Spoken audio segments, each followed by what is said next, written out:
Retomando a nossa programação do dia, e dando sequência aqui aos nossos palestrantes, convidamos agora para ministrar a segunda palestra do dia sobre o papel da organização como ferramenta de transformação social, a socióloga, professora há 40 anos, docente do Centro Universitário aqui da Faculdade de Medicina ABC e presidente do Centro de Estudos de Saúde Coletiva da FMABC e que nos deu total apoio e assessoria também aqui na construção do nosso manual. Convido aqui para palestrar a doutora Silmara Conchão.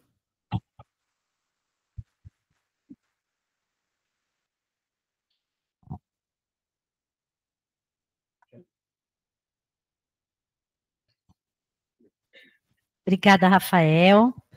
Nossa, bom dia, gente. Prazer enorme estar aqui com vocês, na nossa casa, né? Nossa casa. Estou professora do Centro Universitário FMABC há 17 anos. Minha experiência de vida, né? Sala de aula. Sala de aula, sou professora, fiz magistério no Américo Brasilense, nascida em Santo André. Sala de aula, minha experiência também é de gestão de políticas públicas. Vou contar um pouquinho sobre isso, porque tem a ver com o nosso tema. E também, depois de muito tempo, me dediquei à vida acadêmica, também de pesquisa e vida acadêmica. Então, nessas 3 vertentes aí que eu fui crescendo, né? Numa infância maravilhosa, brinquei muito na rua, aprendi muito com a rua. Que bom, criei bases. Tive uma infância confortável, digamos, classe trabalhadora. Mãe do lar, meu pai mecânico de refrigeração. Estudei nas escolas públicas. E hoje estou fazendo meu pós-doutorado também numa universidade pública, né, na saúde pública da USP. Não gostava da escola. Talvez a escola, as experiências que eu tive, não estava, né, de mãos dadas com essa proposta aqui, né, que hoje a Fundação, na sua história, abraça como nunca antes. Participei de iniciativas anteriores de pessoas sempre interessantes que passaram por aqui, mas na forma como hoje a gente está sentindo toda a organização em torno de uma proposta, e eu acho que a presença de vocês aqui, desde ontem que eu soube e hoje que eu estou vendo, eu acho que é um sucesso que está acontecendo, acho que é um marco histórico na Fundação, e isso me deixa muito confiante de estar trabalhando numa mantida da Fundação, onde a gente pode falar com tantas pessoas importantes aqui, que eu conheço algumas, eu vejo o rosto, porque na experiência de gestão de políticas públicas, eu também coordenei áreas, aquelas áreas que têm pouco recurso, sempre, área de violência contra a mulher, abuso sexual contra as crianças, adolescentes, área da saúde e da juventude, área de política para as mulheres, em defesa dos direitos das mulheres. E a gente sabe da importância disso. E há pouco tempo, Rafael, queria agradecer o Rafael, a Bianca, né, o Elson, a Marina, que a gente já se conhecia e nos juntamos, né, e estamos motivados, né, numa equipe para dar continuidade nisso. É um grande desafio quando a gente abre, mas a gente sabe o nosso compromisso e a importância que tem isso. Quando a gente compreende que isso é importante, qualquer lugar da nossa vida a gente vai fazer a diferença, né? Então, mas eu não sabia que compliance, até outro dia eu não sabia o que isso significava, né?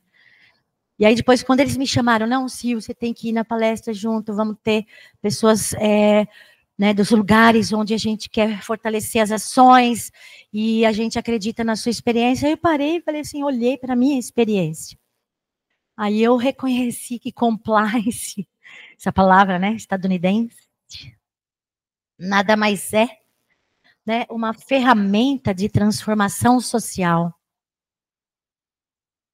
E aí eu fiquei mais tranquila com o convite, porque eu pensei assim, puxa vida, quando a gente compreende que isso é uma realidade social, o quê? As desigualdades estruturantes na nossa sociedade, isso é uma realidade social, aonde a gente tiver, quando a gente compreende isso, quando a gente coloca essa lente, aonde a gente tiver, a gente vai fazer a diferença, a gente vai atuar para fazer a diferença. E se a gente resgatar nossa ancestralidade, a questão do coletivo, da importância do coletivo, né, que a gente sai de um lugar, a gente imagina, nós somos brasileiros. Quem somos nós? Brasileiros e brasileiras. Qual é a matriz da formação do povo brasileiro? A matriz é a ancestralidade indígena, afrodescendente e europeia. Somos nós aqui, olha. É todas aquelas carinhas que o Tiago mostrou pra gente, a diversidade, está aqui, ó. Está aqui. Nós somos brasileiros. E a nossa matriz é essa. Branco, preto, qualquer cor. Eu não sou branca, apesar de estar na minha certidão de nascimento. Sou uma pessoa não branca. Minha ancestralidade indígena é muito próxima a mim. Descobri não faz muito tempo, porque é uma história ocultada. Aprendi naquela escola que eu não gostava, e até hoje estou dentro de um espaço escolar, a minha vida inteira passei mais tempo da minha vida na escola do que em outro lugar na minha casa, por exemplo. Aquela escola que eu não gostava me ensinou a devotar a bandeirante, acreditar que bandeirante era herói. Foi isso que fui ensinada. Eu não ouvi a história nunca na perspectiva dos afrodescendentes, da comunidade indígena, das mulheres que vieram para cá também, para cumprir uma missão. Então, eu vou lutar até o fim da minha vida para isso aqui, ó, o que me convidaram a vir aqui compartilhar com vocês da minha experiência. E eu sei que vocês também têm muita experiência, estou aqui diante da Cláudia, minha amiga de luta de tantos anos, que eu, nossa, estava morrendo de saudade quando eu vi seu nome, eu falei, quero abraçá-la. Era uma necessidade de te rever. Fizemos muitas coisas juntas, né? E, então, estou aqui, né? Estamos aqui. Então, eu sei que tem muita experiência do lado daí, eu trouxe um pouquinho para compartilhar, espero colocar também uma semente aí, e que vocês consigam, já estive no Hospital da Mulher, já estive no Centro Hospitalar, sempre fazendo esses trabalhos, discutindo banheiro masculino e feminino, levando um pouco de informação que a gente tem, levando as leis que nos subsidia, porque o Tiago falou muito bem, né, a gente está numa linha tênue, né, a questão do respeito, né. A minha disciplina, Sociologia e Antropologia, aqui na Faculdade de Medicina ABC. É interessante porque, assim, parece que Sociologia e Antropologia não é ciência, né? Porque sempre quando a gente trabalha essas questões que eu vou compartilhar com vocês, as pessoas querem dar suas opiniões, né? Então, eu sempre tenho que lidar com a ciência, né, da Sociologia e Antropologia e as crenças, os valores que as pessoas trazem. Então, minhas aulas, eu estou com uma aluna aqui, ó, da psicologia, a Isa, minhas aulas são sempre muito polêmicas, né, Isa? Porque eu acredito que a psicologia tem um papel importantíssimo para a vida e a saúde das pessoas, né? Principalmente num país tão desigual, né? E ver o Elson grande assim também, para mim, é um motivo de orgulho muito grande, né? A professora fica toda feliz, né? Então, professora, coordeno o CESCO, Centro de Estudos de Saúde Coletiva, e sou coordenadora do projeto Rondon também aqui na faculdade, há quase 20 anos. A gente já viajou com os alunos para conhecer outras realidades, só que nos últimos 9 anos eu estou com o projeto Rondon no Morro da Quibon, e depois eu vou mostrar mais sobre isso para vocês. Quando a gente pensa em organização, né, gente? Organização. O que passa na cabeça da gente quando a gente pensa em organização? Alguém arrisca assim, ó? Organização, uma palavra. Colocar as coisas no lugar. Quem falou? Obrigada. Amiga do Hospital da Mulher, né?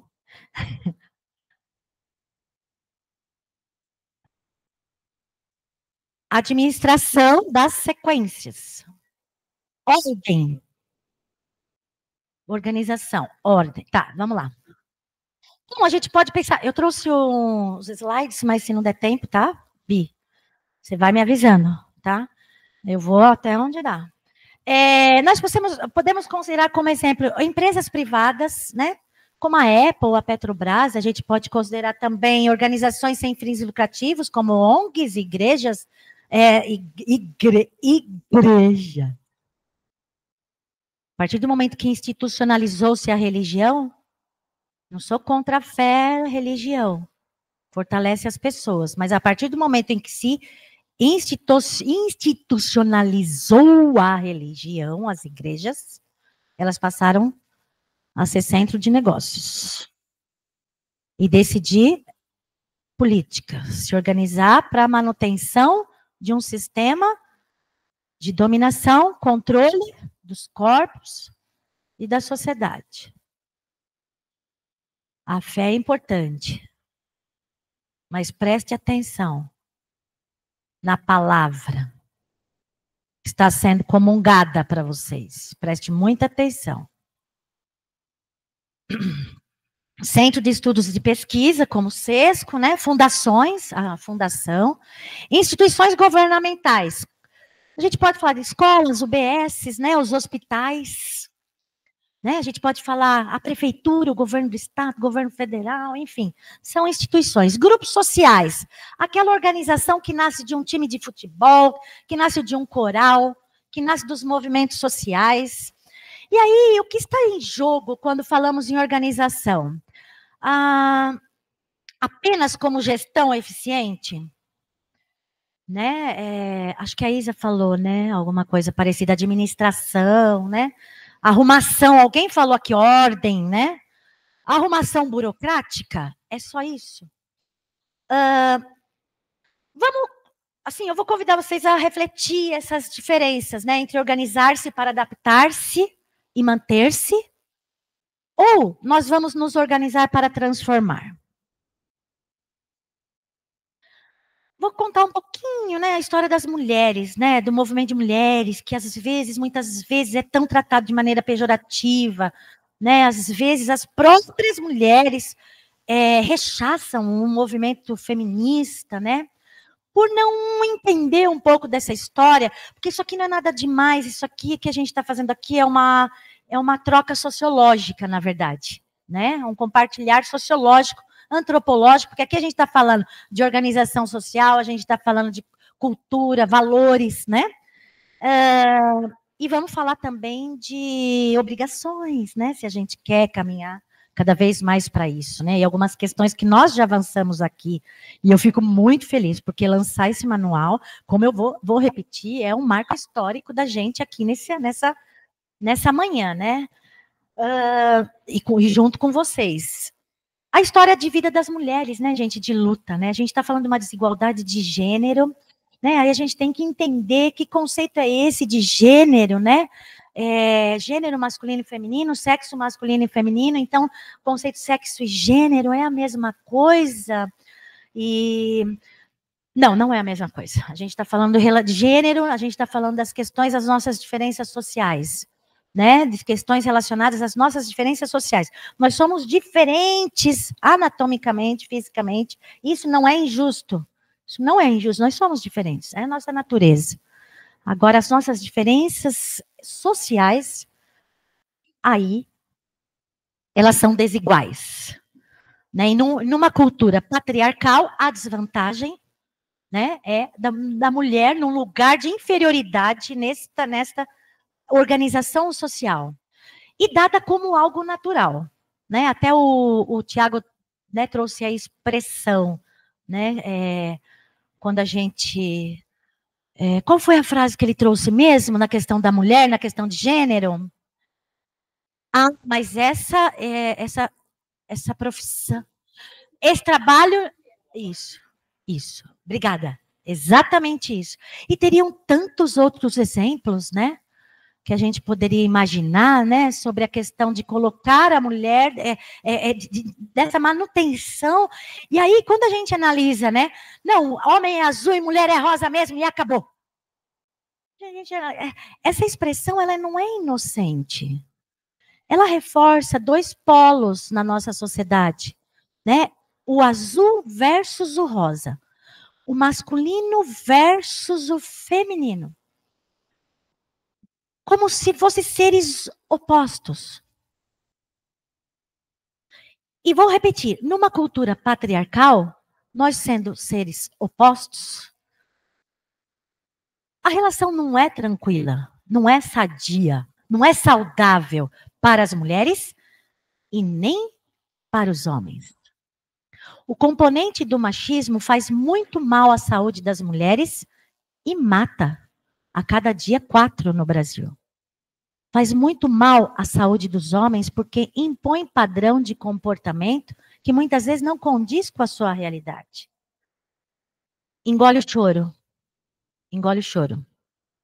Tu é um homem ou um saco de batata? Ah, tá cuidando de criança? Levar criança no médico faz você menos homem, Rogério? Levar seus filhos no médico faz você menos homem? Faz mais humano. Você chora, Rogério? Isso te faz menos homem? Faz mais humano. Porque nós somos todos humanos. Nossas diferenças, elas são naturais, não são injustas. Nossas desigualdades, não. São construções sociais. Do modo de dominação de uma sociedade. Certo? Então, a luta das mulheres, nenhuma mulher quer ser super-homem, né? Só que hoje nós já alcançamos, por essa sobrecarga, onde o lugar do espaço doméstico, além da violência doméstica ser uma ameaça cotidiana, a divisão sexual do trabalho, ela não ocorreu.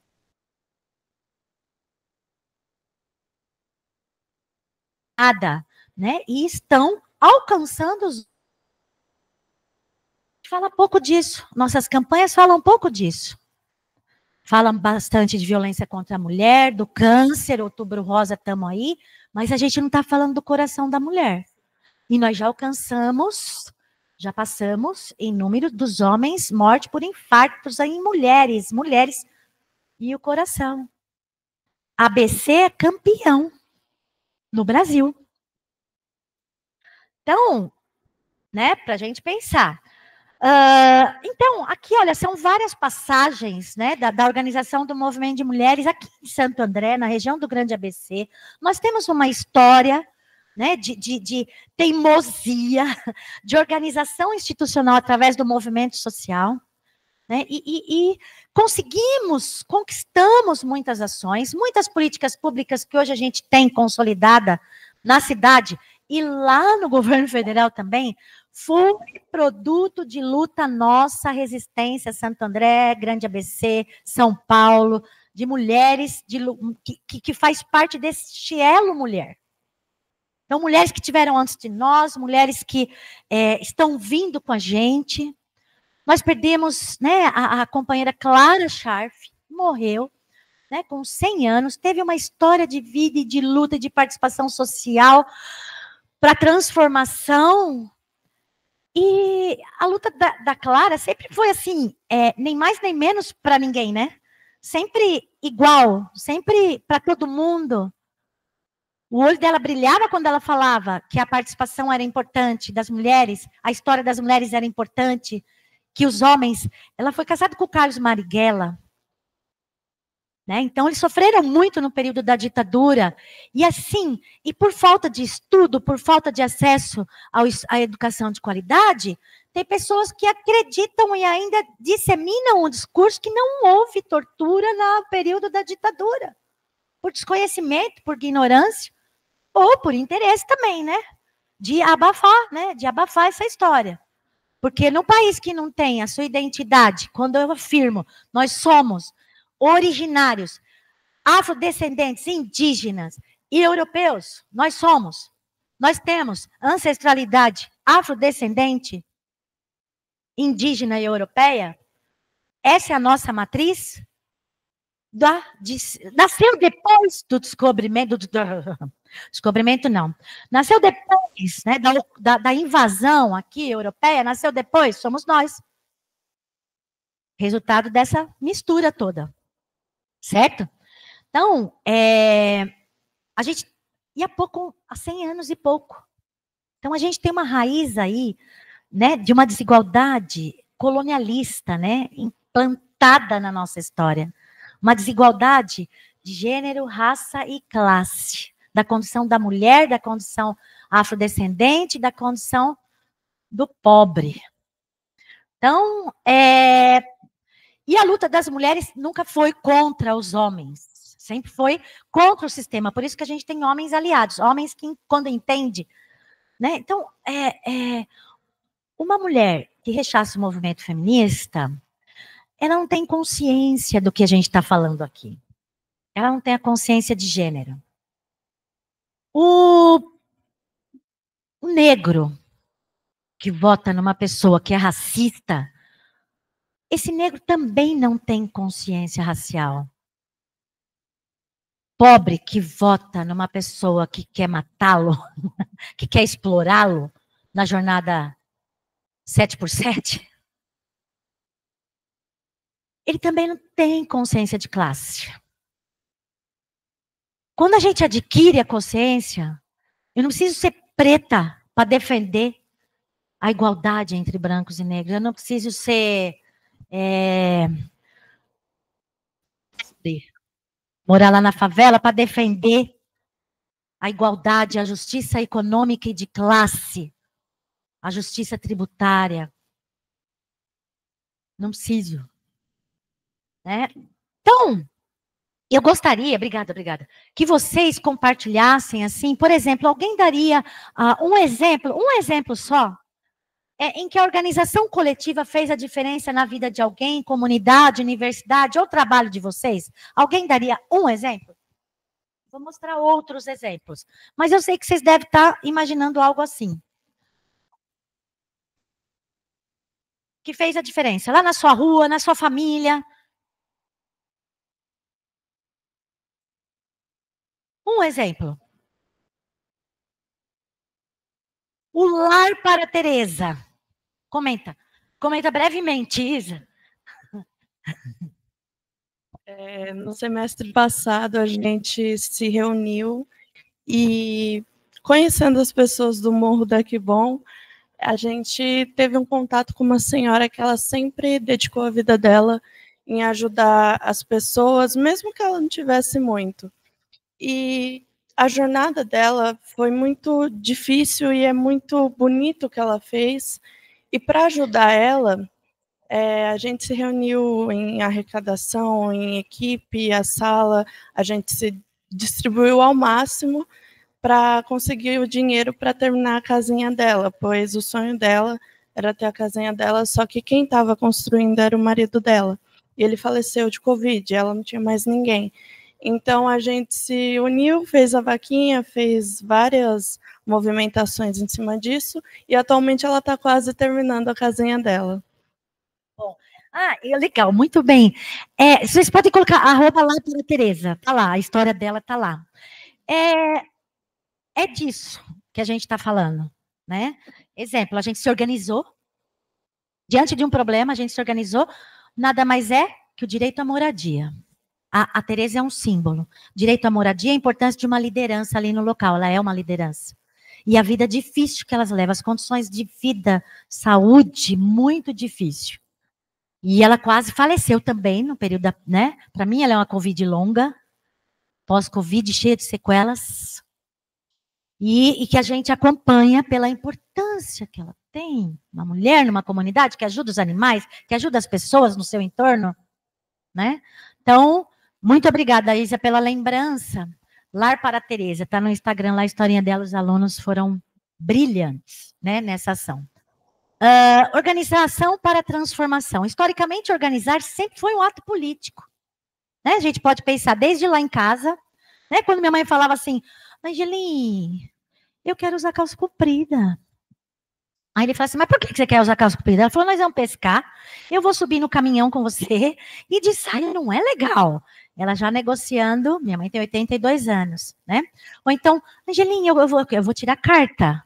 Não, mas por que você vai tirar carta? Não precisa, você é dona de casa, não precisa tirar carta de automóvel. Ela falou assim, Angelinha, mas quando você não tiver, eu preciso levar as meninas, eu preciso levar as minhas cunhadas, a minha sogra, a minha mãe, eu quero essa autonomia. Ela dirige até hoje, ela tem 82 anos, estava contando para o Rogério. Ela tem 82 anos, ela vai no baile, ela tem namorado, ela é muito fora da curva. Né?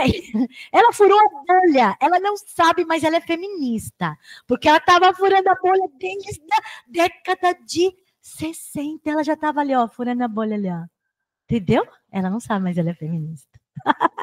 É disso que a gente está falando, né? E meu pai titubeava, falava assim, tira a carta? As meninas vão junto na aula. Mas ela tirava a carta. E a gente ia junto no banco de trás da aula. Né? Então, desde lá em casa, os sindicatos, movimentos de moradia, redes feministas, antirracistas. Eu trouxe uma mala, eu vou tirar umas coisas aqui de vez em quando. Ele tá rasgado, porque eu levo ele em todo lugar, gente. Olha aqui uma empresa de lingerie. Lingerie Lagelle. Isso aqui compraram e me deram de presente, eu não usei, era para eu usar em momentos como esse. Faz tempo. Não, gente, eu não vou tirar a roupa, não é isso que eu estou falando. Ela vai continuar aqui dentro. Mas olha o que tem aqui atrás, gente. Isso aqui foi antes da Lei Maria da Penha, porque faz tempo que a gente está, né, Cláudia, nessa luta, né? Olha aqui atrás, ó. Violência contra a mulher, basta. Olha lá, diga não. Violência contra a mulher está fora de moda. Só que não, né? Só que não. Olha o que a empresa de lingerie fez. Certo? Aqui, ó. 180. Já tinha 180. E é muito importante. 180. Ó, número na cabeça. 180, gratuito. Gente, uma vez a gente estava em Santo André. A gente dá o curso de promotoras legais populares. Vocês já ouviram falar? Formar lideranças, mulheres multiplicadoras da justiça social. A gente estava num curso, uma aluna recebeu uma mensagem da irmã no Mato Grosso que ela estava em cárcere privado. Ela e os filhos e o marido. Olha só. Nós ligamos para 180. A gente não sabia. Primeiro a gente ficou assim, meu Deus, o que a gente faz? Meu Deus, o que a gente faz? Estava em Mato Grosso? Veio o quê? 180. Ligamos no 180. O 180 já entrou em contato, 180. Entrou em contato com a delegacia daquela cidade zica, não tinha nem delegacia da mulher. Entrou em contato com a cidadezinha lá, delegacia, e eles foram, fizeram um flagrante e desmancharam o cárcere. Salvou a vida dela e prendeu, evitou que uma mulher fosse assassinada. Porque o machismo também faz isso com vocês, transformam vocês em potenciais assassinos. Não são, mas o machismo faz isso com vocês. Os homens, autores de violência, eles não têm, na sua maior, 90. Mais até, né, doutora? Não têm antecedentes criminais. São nossos genros, nossos amigos, nossos parentes, pais, vizinhos, filhos. É o machismo que faz isso com os homens também. Interrompe histórias, né? Coloca as crianças em situação de orfandade, né? Milhares de crianças. Acaba com a família, dos dois lados. Muitos nem sustentam, tentam se matar na hora. Muitos tentam se matar na hora. Tanta história. Se matou na hora, tentou se matar na hora. Atenção. Atenção. A organização, a instituição também pode cometer cooptação institucional, aproveitar, né, que tem o poder ali, das decisões, das principais decisões. Então, é quando a organização social passa a reproduzir a ordem existente. Se eu abrir aqui vai ter tanto exemplo, né? Deve estar passando um filminho aí, né? De organização institucional que como estão os seus participantes? Então, a gente tem que ficar bem atento. Tem uma história também, no período que eu coordenei a Rezavas, por quase 5 anos. Algumas pessoas devem conhecer. Isso foi em 2005, 6, 7, 8. Foi no período que a gente conseguiu trazer para Santo André a atenção ao abortamento legal. Até hoje a gente precisa usar isso aqui, ó. Criança não é mãe. Até hoje a gente precisa usar isso aqui. A gente tem assistência, o comitê de abortamento, a gente tem assistência. Até esse período a gente encaminhava para São Paulo, mas como? A gente inaugurou em 2008 o Hospital da Mulher, que é excelência, um dos hospitais mais bem avaliados do Brasil. E a gente mandava as mulheres para o Jabaquara, que não tem mais, né? Para o Pérola Baiton, que não tem mais. Olha os retrocessos que a gente vive, um passo para frente, 3 para trás. Mas aqui a gente conseguiu, perdemos um período, mas depois retomamos, e nós temos assistência. É a única porta 24 horas a violência sexual para entrar aqui. Minha aluna outro dia tomou um Boa Noite Cinderela, São Paulo, acordou num ponto de ônibus, foi estuprada, acordou no meio da noite no motel, tomou uma porrada na cara, desmaiou de novo, depois acordou num ponto de ônibus, no Butantã, e veio atrás de mim. Família dela, de uma certa religião, expulsou ela de casa porque não quis seguir a religião. Ela noiva, saiu para tomar um chopp em São Paulo com uma amiga, tomou Boa Noite Cinderela e acordou na rua. Tinha medo de falar para a família, de falar para o noivo, medo de perder tudo, os restos, os laços que ela tinha, porque a mulher vítima é a culpada. Levei no centro hospitalar. Foi a coisa mais linda. A médica não participou disso aqui, mas estava lá o kit. Olha, ficou arrepiada. E eu não falei, olha, minha aluna da faculdade. Não, eu falei assim, o serviço tem que funcionar para todo mundo. É SUS, tem que funcionar para todo mundo. Fiquei quietinha lá fora.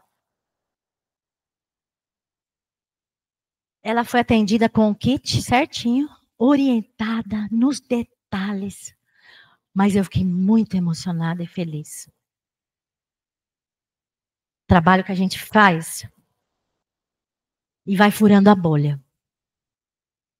Né? Então, enfim. Aí, um período mais para frente, nós brigamos muito para ter uma Secretaria de Política para as Mulheres na Prefeitura de Santo André, que é uma luta nossa, né, Cláudia? No Executivo, na instituição, organização governamental, no Executivo, Prefeitura, ou Governo do Estado, ou Governo Federal, tem um organismo que cuida das questões raciais, da mulher, direitos humanos, em status de primeiro escalão. Para ter poder, para a gente conseguir transversalizar essas ideias na educação, na saúde, na segurança, na assistência social. E nós teimamos e conseguimos. Teimamos e conseguimos. Nos organizamos, que nem o Lar para a Tereza. Teimamos e conseguimos, né? E aí, enquanto a gente discutiu o que a gente está discutindo aqui, com os profissionais da educação, lá na Câmara Municipal de Santo André, nesse período, tinha alguns vereadores que levavam os fiéis da igreja lá do bairro na gente. Para bater na gente, porque a gente estava trabalhando com as questões de gênero, desde a creche até a educação de jovens e adultos, para a gente não reproduzir na educação essa desigualdade naturalizada social entre homens e mulheres. Porque eu já fui professora primária, minha origem é essa, eu sou aposentada da prefeitura, trabalhei em EMEI, trabalhei em creche, e a gente fazia. Avental para as ajudantes, as meninas, gravatinha para os ajudantes, os meninos. A gente ali já estava distinguindo diferenças sociais. Né? Dia das Mães eu dava panelê, eles faziam paneleiro e dava de presente para a mãe. Dia do pai a gente pegava a caneta, colocava no marcador de livro e dava a caneta para o pai. Ali eu já estava distinguindo papéis, né, determinantes que a sociedade deposita enquanto expectativa pelo fato de você ser homem e ser mulher. Homem tem que ser assim, mulher tem que ser assado.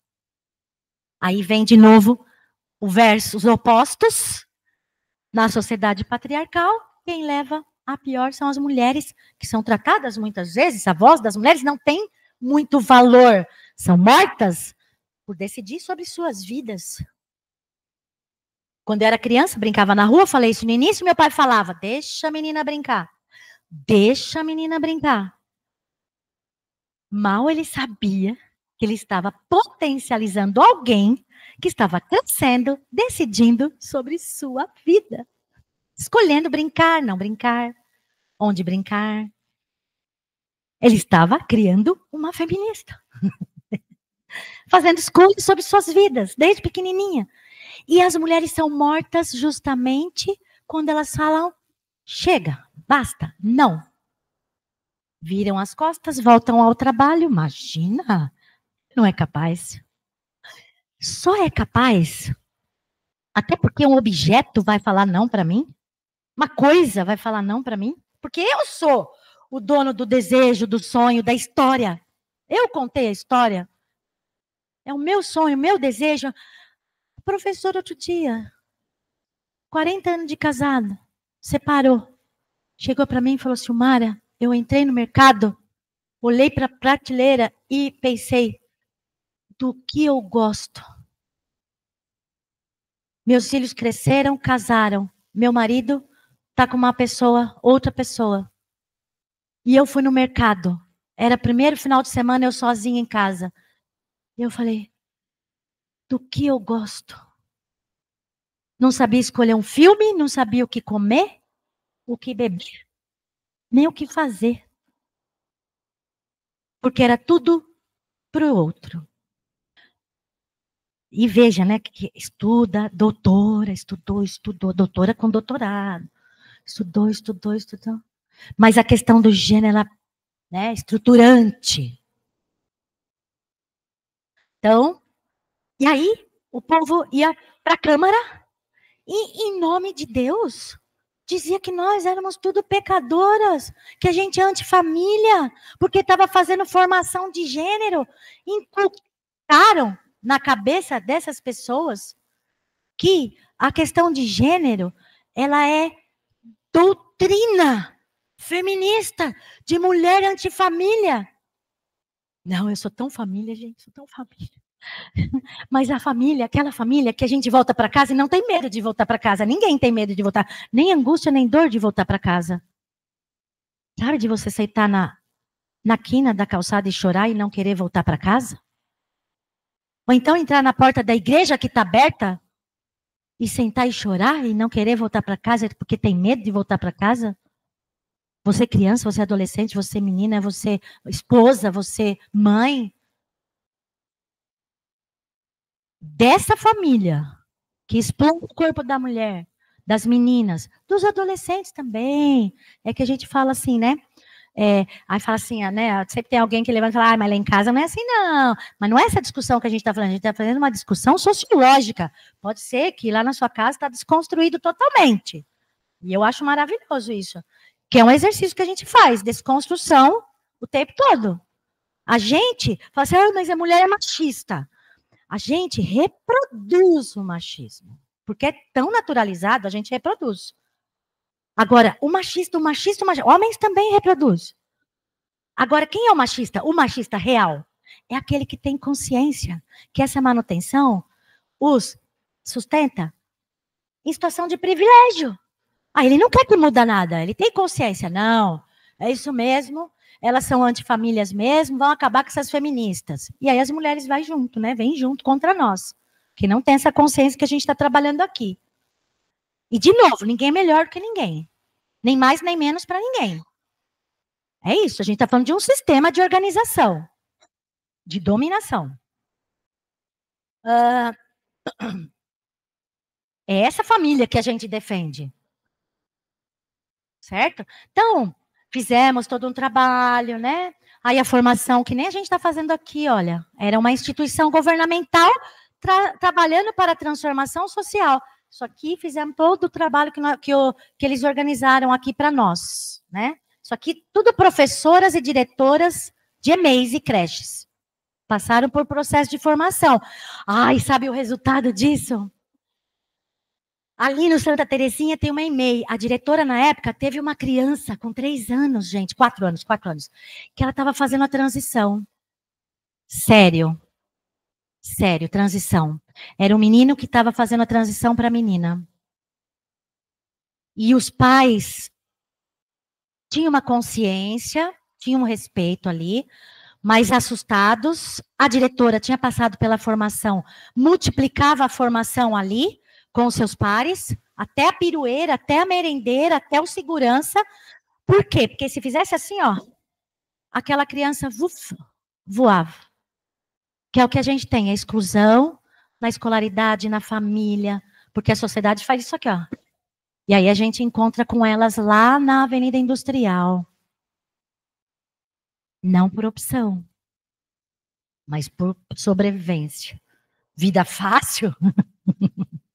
Nem um pouco, né? Então, a criança ficou na escola. Um dia ia de vestido de menina. A diretora cuidadosa. E agora eu vou falar uma coisa que vocês vão ficar assim, nossa. Quer discutir gênero, era falar de banheiro. A diretora arrancou as plaquinhas dos 2 banheiros. Vamos cuidar dos banheiros, da higiene, vamos trabalhar a higiene com todos. Entrou para fazer xixi e outras coisas, número 1, número 2, todo mundo vai fechar a sua portinha, vamos respeitar o espaço, porque a criança estava... Aí colocamos apoio para a família, apoio, né, para acompanhar a criança. E a... É fluir. Deixa ela ser quem ela é com o pecado. O pecado está incutido aqui, ó, nas formas de ser que colocaram para a gente, da heteronormatividade, isso que é normal, saiu desse padrão de comportamento desviante. Se a gente pensa assim, a gente tem problema. Como eu, educadora, penso assim numa sala de aula, que prejuízo eu vou dar para a sociedade? Profissional da saúde. Por quê? Porque nesse lugar nós vamos reproduzir desigualdade que já vem desse sistema lá fora. Então, trabalhar a questão do respeito, como o Tiago falou, é a gente trazer para a nossa instituição, né, o nosso papel. Nosso papel, cada um cumprindo com o seu papel, uma sociedade melhor, porque uma sociedade desigual tem mais sofrimento psíquico, tem mais violência. Uma sociedade desigual não é bom para ninguém. Não adianta a gente construir muros altos, nós não estamos livres da violência. Não adianta. Sociedade desigual não é bom para ninguém. Só é bom para esses ricos ricaços da elite perversa brasileira que concentra a riqueza de um país que é rico. Só é bom para eles porque nem no Brasil eles não estão. A gente fica pesquisando favela. Mas tem que pesquisar esses ricos. Quem são esses ricos ricaços? Que está no topo da pirâmide, 1%, ferrando, com toda uma base, toda uma população que trabalha muito, que trabalha só para pagar conta, não para pensar, não para estudar. Formação permanente no ambiente de trabalho, isso aqui, gente, no sistema privado, muito difícil. Isso que a gente está tendo aqui, ó. Muito difícil. Oi. 10 minutos, tá. Então, aí, né, retrocessos.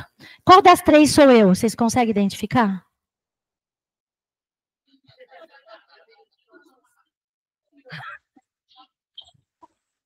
Acertaram. Aí quer pôr botox aqui, mas não adianta, gente, porque, olha aqui, ai, nem, nossa, meu Deus do céu, dá até medo de ver. Enfim, porque apesar de tanta organização, ação, informação, tanta desigualdade se mantém, né, gente? Porque tem sistemas interessados em se manter na sua situação de privilégio, né? Então, a gente não quer um país de privilégio, a gente quer um país de direitos, garantia de direitos, só isso, né? A potência, a organização como ferramenta de emancipação. Grupos sociais, aqui vários exemplos de grupos sociais, certo? Organizar e aprender junto. Nós estamos fazendo esse movimento aqui, aprendendo junto. Aprendi o que é compliance. Construir alianças, disputar narrativas. Fiz aqui um joguinho também de narrativas, né, gente? Da gente enfrentando, né, essa disputa de narrativa em outros lugares. É o que a gente mais faz, né? Imagina um problema social, né? Racismo, fome, saúde pública, e propõe em grupo uma forma de organização coletiva de enfrentar. O Lar para a Tereza foi um exemplo, né? Então, a organização é um gesto de esperança ativa, não passiva. O Paulo Freire já falava, né? Esperançar. É diferente de esperar. Esperar a gente espera. Esperançar, né? Enquanto não acontece, né? É uma ação. Organizar-se é transformar o impossível em tarefa coletiva. Era impossível eu construir uma casa para a Tereza. Mas quando a gente colocou no grupo, a gente conseguiu, né? O que cada um de nós pode fazer a partir de hoje para transformar a indignação em ação organizada? Não vou ler, está muito grande.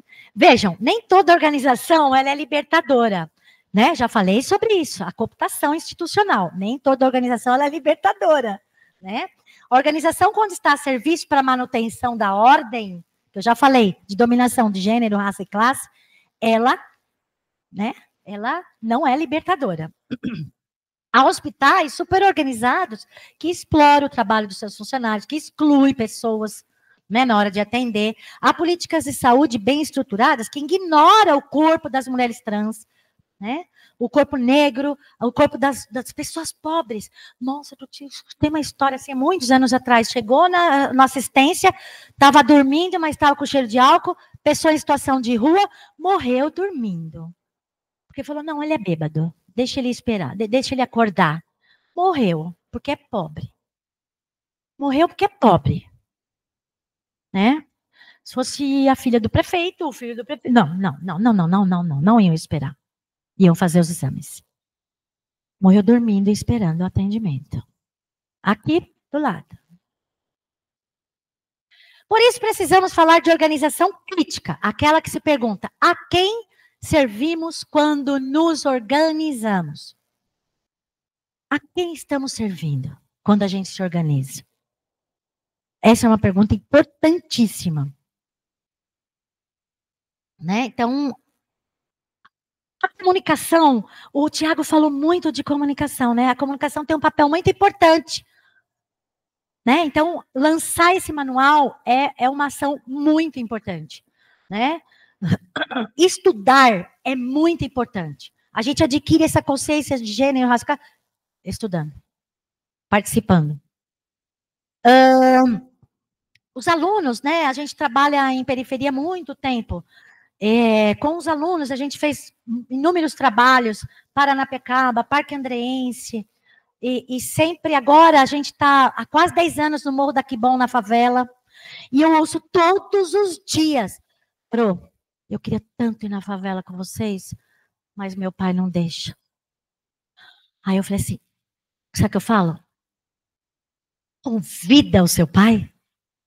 Vocês ficaram assustados, né? Que eu ia falar. Convida ele. Ele vai, com certeza, curtir, ajudar a gente. Vai voltar uma pessoa mais amorosa. Com certeza. Com menos medo. Menos medo. A fobia é medo. Aqui atrás, olha, nós construímos o Secran junto com a comunidade, Centro Cultural da Resistência Andreense. Quem atende lá perto, quem mora lá perto, era um barraco que a chuva devastou, nós construímos. Hoje nós vamos lá, nós temos um banheiro, nós podemos, né, desenvolver atividades assim, com as crianças, com todo mundo. E a gente trabalha na perspectiva da saúde única, saúde das pessoas, saúde dos animais, saúde ambiental. Paulo Freire, não há neutralidade nesse ato de educar, o Paulo Freire fala. Né? O meu ato de educar não tem neutralidade. Eu diria, para nós, Não há neutralidade no ato de educar, de cuidar, de agir, nem no ato de se organizar. Não há neutralidade. Você pode se organizar para o bem, para a emancipação ou não. Cuidar, você pode cuidar de uns, diferente do que você cuida dos outros, que é diferente de você. O feminismo nos ensina algo fundamental. Pessoal, ele é político, né? Se cuidar e se organizar em sociedades desigual é um ato político. Então, se cuidem também, gente. Sabe, dê aquele tempo para vocês. É importante respirar. Porque nos querem robô, nos querem máquinas impensantes. Vocês têm que dar pausa. Para não adoecer. Senão a gente sucumbe também. Porque o sistema ele é bruto com a gente, né? Então, da indignação à ação organizada. Cada uma dessas experiências mostra que organizar é cuidar do comum, é construir com as próprias mãos, aquilo que o Estado muitas vezes negligencia. Às vezes eu estava lá na prefeitura, eu tinha poder, eu tinha, né? A gente fazia. Aí depois você sai da prefeitura, vai para o movimento social, vai para a sala de aula, a gente continua fazendo. Aonde a gente está, a gente continua nesse elo de transformação social e nos organizando sempre. É um ato de esperança ativa. Isso também alimenta a nossa esperança, né? É dizer que o futuro não está dado, que nós podemos reinventar o modo de viver, de cuidar, de ser em comunidade. Quando sonhamos juntos, o impossível deixa de ser impossível. Agora eu vou correr um pouco. E o desafio deixo hoje é que a organização no campo da saúde, em todos os campos, seja sempre instrumento de libertação, nunca de dominação. Que a gente continue organizando o cuidado e alimentando a organização coletiva como quem cuida da vida. Eu não estou falando da libertação no sentido assim de cada um faz o que quer. O Tiago falou. Até onde vai o meu, né, a minha liberdade, enquanto eu não afeto o outro, a dignidade do outro. Transforme o seu ambiente de trabalho. A organização, o ambiente de trabalho reflete, reproduz as desigualdades, as estruturas sociais. Por quê? Porque aqui é um microcosmo do que a gente vive lá fora. Né? Então, a gente tem um papel onde a gente atua. Ambientes de trabalho reproduzem privilégios e exclusões históricas. Na saúde, isso se expressa na hierarquia e saberes dos corpos. Reconhecer que o ambiente de trabalho profissional é também espaço político. Né? Rever estruturas de poder e representatividade, promover acesso equitativo, isso aqui tudo a gente já está procurando fazer. É muito fácil vir falar, porque a gente já está caminhando nesse aspecto. Né? É fácil que eu digo assim, muito mais gostoso. A ausência de mulheres ou pessoas negras em cargos de liderança é sintoma de desigualdade. Né? Quem está nas decisões? Quem é ouvido? Então, não é número, mas poder de voz e influência. Né? Então, os valores, imagens e narrativa de uma organização comunicam pertencimento. A transformação exige rever linguagem, símbolos. Na saúde, isso inclui repensar manual, protocolos. Raça, gênero e classe se cruzam nas vivências profissionais. Mulheres negras e periféricas enfrentam triplas barreiras invisíveis. A gente chama, né, de essas questões sobrepostas, discriminações sobrepostas, a gente chama de interseccionalidade. Cada pessoa pode questionar e propor mudanças, né? Quem ocupa cargos de poder deve abrir caminho para os outros corpos, transformar ambiente, prática cotidiana, não evento isolado. Rever processos seletivos, critérios de promoção, criar espaços de escuta, adotar formação permanente, comitê, a gente tem um comitê de saúde da população negra, a gente tem a doutora Cidinha coordenando. Tem uma história incrível que veio na nossa aula da psicologia, sexta passada, estava a coisa mais linda. Protocolos antirracistas, antimachistas. Ganhamos aqui também, ó. Crime, nós temos a lei contra crime racial e agora nós temos contra misoginia. Ufa! Demorou demais, hein, gente? E respeitou a diversidade humana, apoio às pesquisas, bababá. Transformação mexe com privilégios, ninguém quer perder poder, já estou terminando. Que a gente quer emancipação, né, no lugar da opressão, emancipação no lugar da opressão, mas saúde, é saúde. Não basta abrir a porta, é preciso mudar as chaves, né? A gente trabalha, né, com a questão do ProUni, tem que cuidar da permanência, Os alunos vêm, mas e para permanecer? E as dificuldades? Certo? A saúde coletiva só é coletiva se for anticapitalista, anticolonialista, né? E interseccional. Aqui as referências maravilhosas. Viva o SUS. Ao reconhecer as desigualdades e agir sobre elas, as organizações de saúde se tornam instrumentos de justiça e emancipação social. Gente, isso aqui é SUS, só isso. Compliance é SUS, gente. É SUS, gente. Ai, eu tenho 1 minuto. Só um, juro. Juro. Ai, gente. Olha, aqui eu levo nos lugares que eu falo. Isso aqui aconteceu em 2009. Aquela camiseta é essa camiseta. Tá?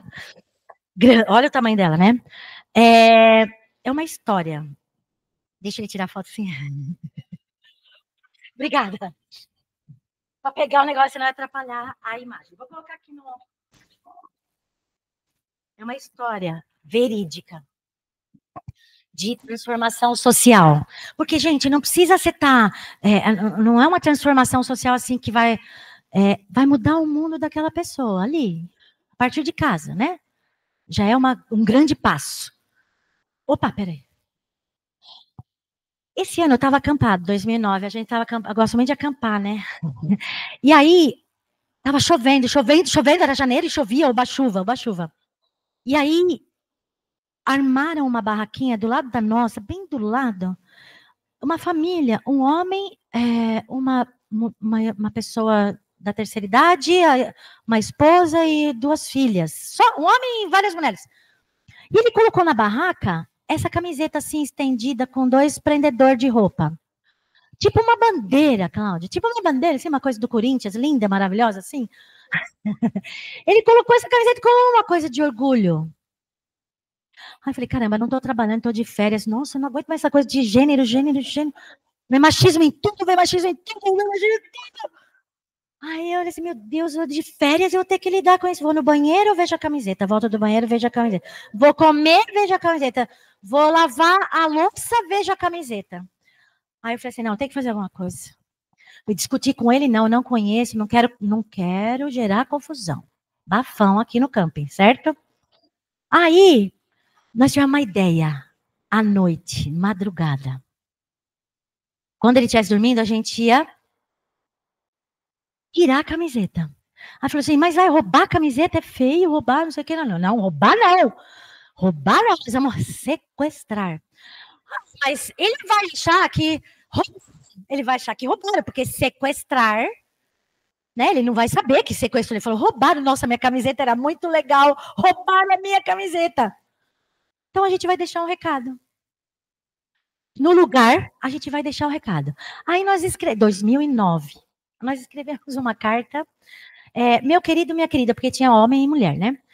Feliz 2009. Estamos tomando a liberdade de sequestrar essa camiseta que traduz o machismo violento que não combina com o ano de 2009. Portanto, I9. Se atualize. O ano de 2009, ou seja, o século XXI, estão reservados para as conquistas e vida das mulheres. Fora o machismo, pela igualdade de gênero, viramos. Como crime de racismo, o sexismo significa um ato de extrema violência contra todas as mulheres do mundo. Basta de violência pela dignidade da mulher como ser humano, não como objeto, coisa. Com certeza, a liberdade, respeito e emancipação das mulheres levará à libertação também dos homens. Da mediocridade machista. Assinam mulheres e todo mundo, mas estava chovendo. Lembra que eu falei que estava chovendo? Falei, puta, vai derreter, né? Assim, presa na barraca, vai derreter, eles não vão ler nada, né? Aí nós colocamos num saquinho, aquele saquinho de cozinha, com o saquinho com a boca para baixo. Aí a gente colocou no lugar da camiseta, tá vendo? A camiseta estava aqui. Nós colocamos lá aí fomos dormir. Aí no outro dia, fomos no banheiro, voltamos, a cartinha não estava mais lá. Alguém leu a cartinha. Pode não ser ele, mas pode ser uma menina, pode ser uma mulher dele lá. Alguém leu a cartinha não estava lá. E nem a camiseta. Imagina, a gente disfarçou.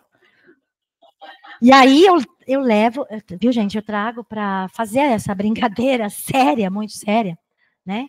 Que coloca as mulheres nessa situação tão vulnerável, né? Então eu falo de instituições, nós somos instituições, né? Estamos dispostos a fazer a transformação social. Estamos ou não estamos? Obrigada, gente.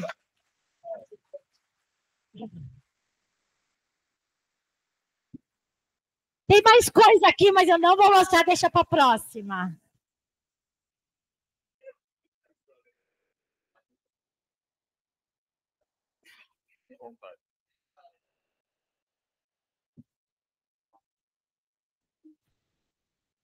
Doutora Silmara, muito obrigado. Né, foi extremamente engrandecedora a sua palestra, com suas informações que trouxe conosco aqui. Em um gesto de reconhecimento, convidamos a colaboradora do Departamento de Compliance, que estou conosco aqui, a doutora Bianca Souza de Vasconcelos, para entregar uma placa de homenagem pela palestra conferida. Doutora, muito obrigado.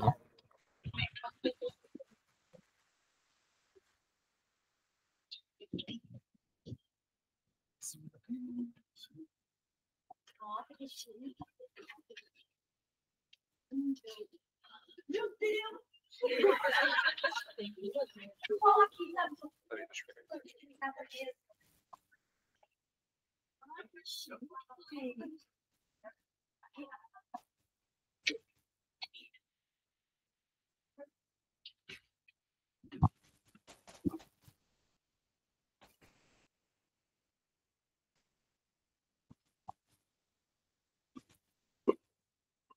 O sorteio vai ser.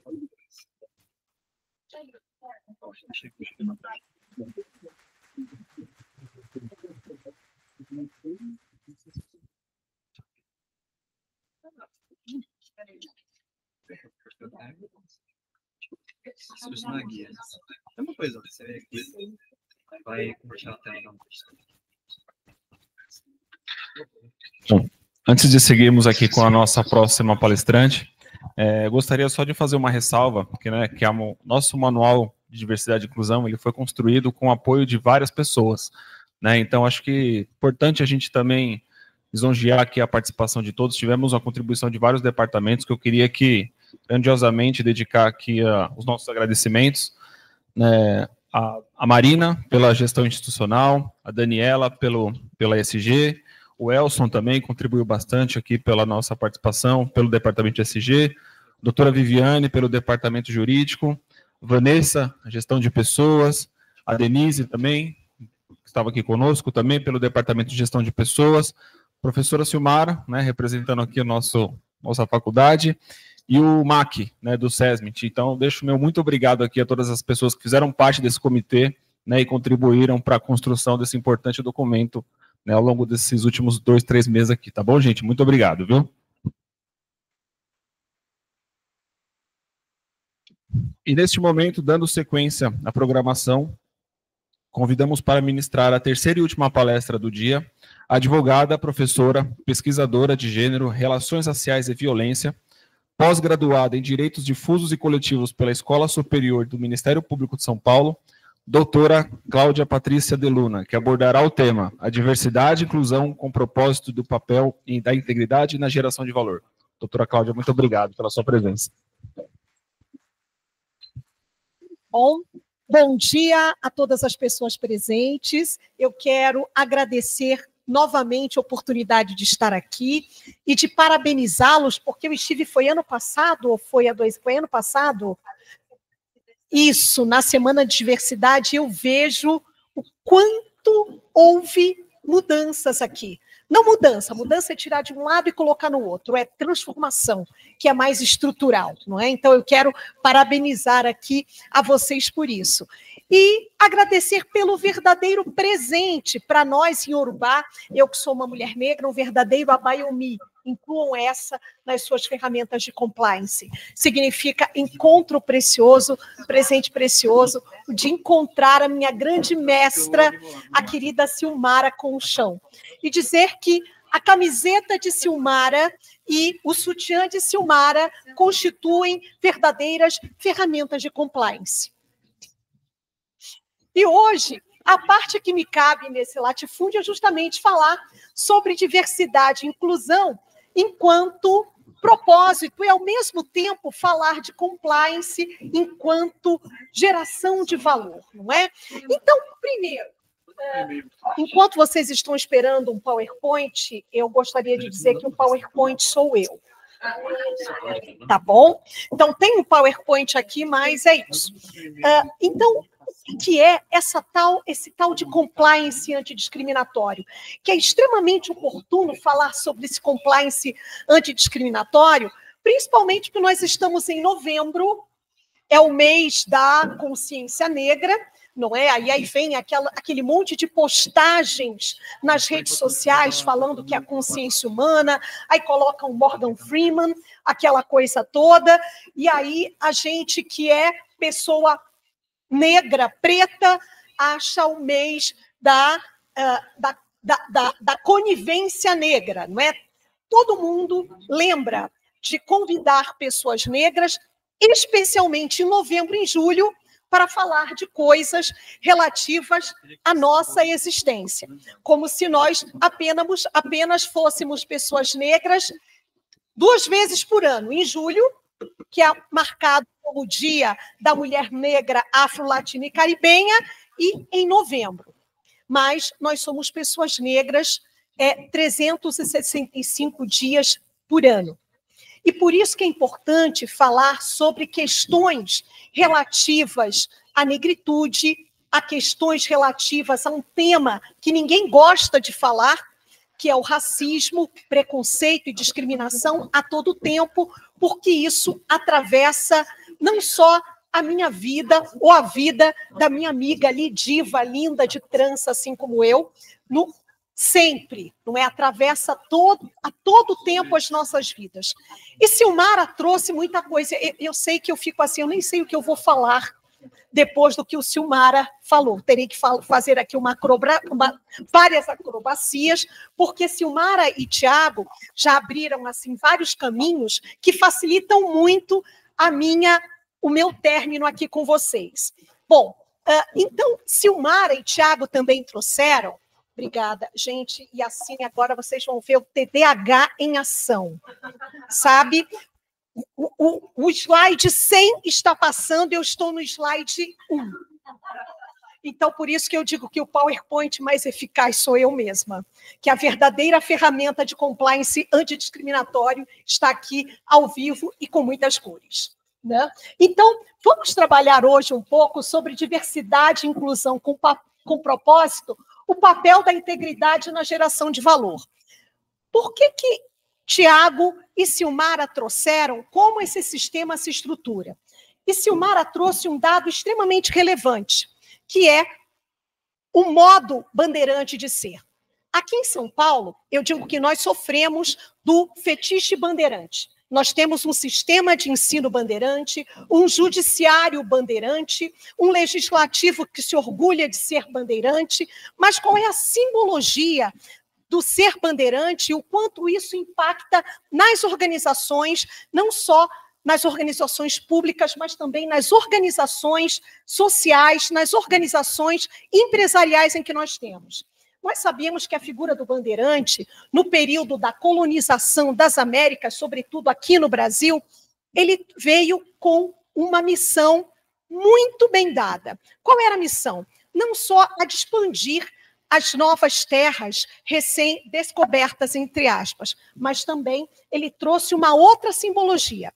A cada milímetro do novo território conquistado nas Américas, e aqui no Brasil não foi diferente, os tais dos bandeirantes também, como forma de simbolizar essa conquista, eles conquistavam outros territórios que eram os corpos das mulheres indígenas e, no segundo momento, os corpos das mulheres negras que tinham sido traficadas e escravizadas de localidades diferentes do continente africano.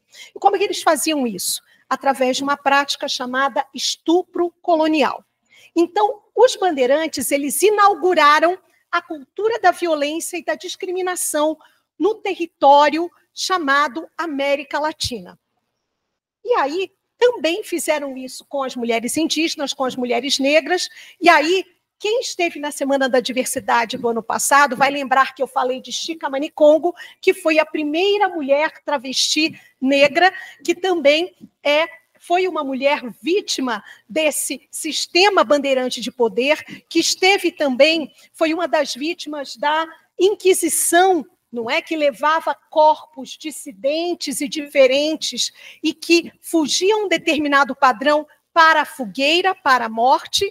Então, todos esses corpos que são diferentes do modelo branco, europeu, endinheirado e elitizado, são corpos que serão moídos, triturados, excluídos e violados pelo sistema bandeirante, ou seja, por esse sistema que o compliance antidiscriminatório tem por objetivo combater, prevenir e criar ferramentas para transformar.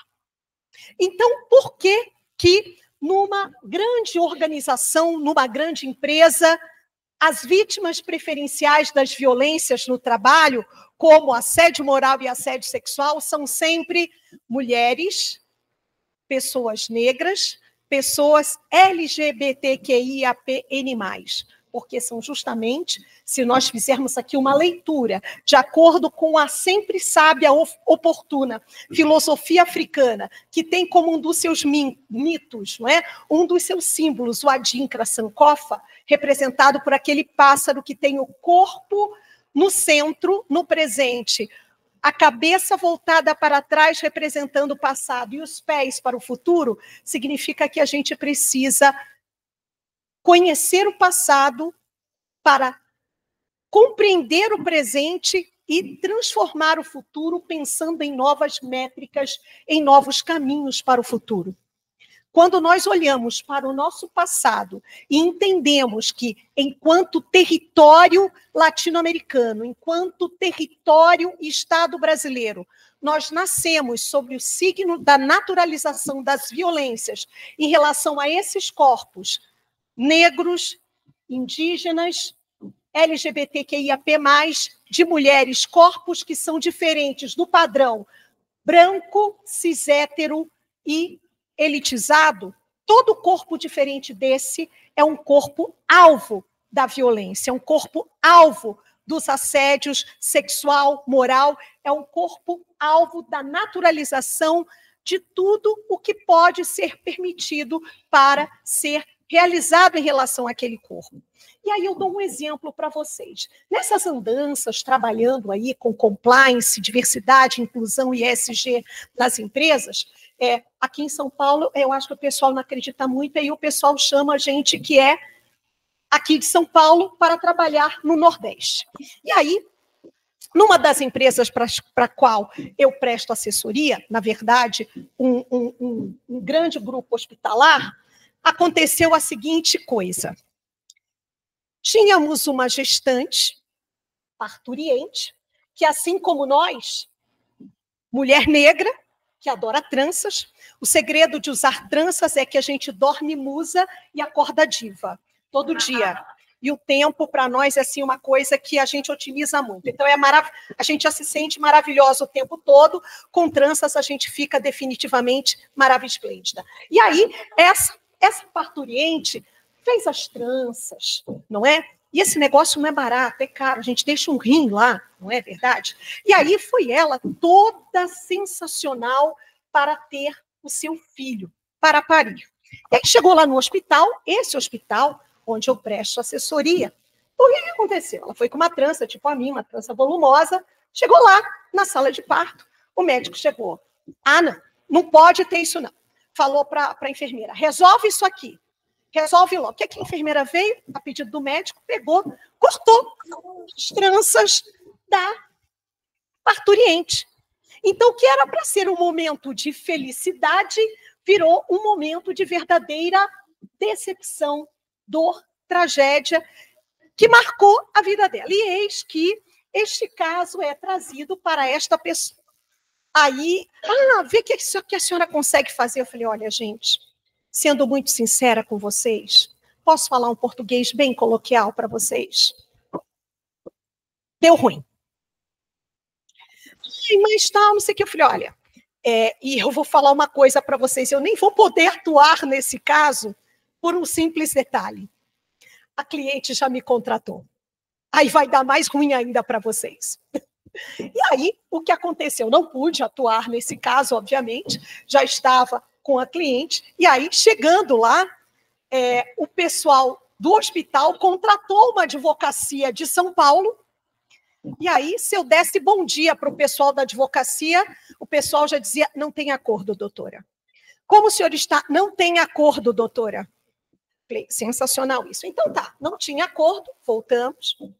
E aí, quando voltamos, na audiência, sei por quê, nessas corridas eu coloquei a minha trança, a cliente estava de trança e eles estavam lá assim, chegando os três, o trio de homens, extremamente confortáveis.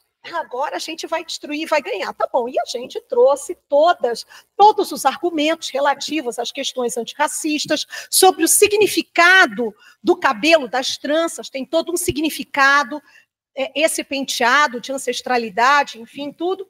E aí, o improvável aconteceu. Adivinha, nós estávamos no estado do Nordeste, onde a grande maioria da população é negra.